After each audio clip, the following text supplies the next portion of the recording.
మొక్క ఎదుగుదల బాగుంటుంది, at the same time yielding బాగా వస్తూ ఉంటుంది. ఫస్ట్ ముందు భూమిలో కావాల్సింది సాయిల్ డెవలప్మెంట్కి ముఖ్యం కావాల్సింది హ్యూమస్ అని చెప్పేసి.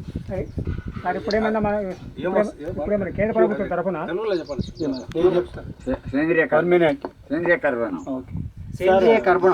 కర్బనం చాలా రోజుల నుంచి ఒక ఆలోచన, వర్షం పడితే ఎన్ని ఫీట్లనల్లా మీటర్ల లోపలికి మనం తవ్వుతే కనపడుతుంది. మహా అంటే ఇప్పుడు పడ్డ వర్షము 1/2 ఫీటు, 2 ఫీట్లు, 1 ఫీటు, అంతకన్నా ఎక్కువ మనకు తడి లేదు. కరెక్ట్. ఒకప్పుడు ఉండేది బాగా నీరు, గ్రౌండ్ వాటర్. ఇప్పుడు అట్లా లేదు, పడుతుంది పోతుంది.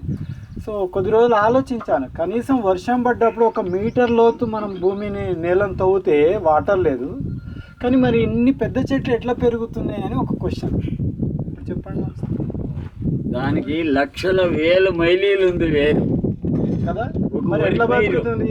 మనం ఒక వరి పైరు మీరు నమ్మలేరు, నా దగ్గర 5 బుక్లు ఉంది, దానికి ప్రూఫ్ ఇస్తాను. పెద్ద పెద్ద సైంటిస్టులు రాసింది.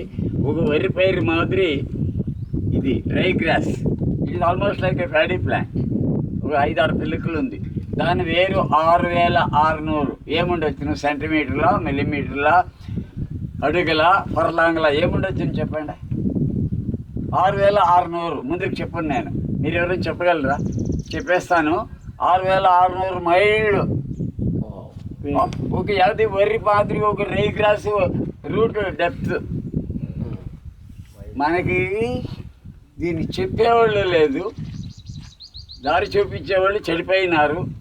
అపురూపంగా దొరికినాడు ఇట్లా మహానుభావుడు మన పుణ్యం మీకు. The first scientist I met in life is only sir. He is heading towards the reality. Yeah, it's all are real thing. It's not bookies. I'm a PhD, but I'm not talking about my thesis. No, sir. Whatever I'm telling is learning. I have learned from the ground. I'm telling all these things. Second is plant protection. We talk about.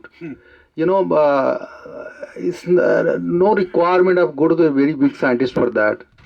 Anybody have seen any problem in neem plant? Anybody? You have seen any disease problem in the neem plant? You have seen any problem in tulsi leaf? ఇప్పుడు మనకి వేప, తులసి ఉంటాయి. Okay. వాటిలో ఏమైనా మనం problem చూస్తామా? జిల్లేట్లో ఏమైనా ఉందా?